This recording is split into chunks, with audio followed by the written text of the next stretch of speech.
చేశాడు. దేవుడంటే మనకి ఇంకా అర్థమైందా? అసలు అర్థము కాలేదు, కానీ ఎప్పటికీ పూర్తిగా అర్థము కాడేమో అని మాత్రం అర్థమైంది.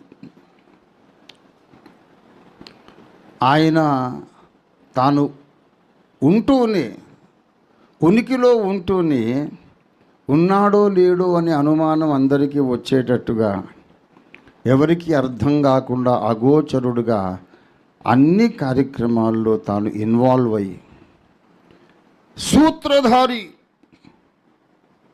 విశ్వ నాటక సూత్రధారి, సకల జీవరాశులు కోటాను కోట్ల ప్రపంచాలలోని మహిమగల అంతరిక్షవాసులు, ఈ మట్టిలోకవాసులు, సకల ప్రాణికోటి ఎప్పుడు ఏ పని చెయ్యాలో, ఎలా కదలాలో, ఎలా చలించాలో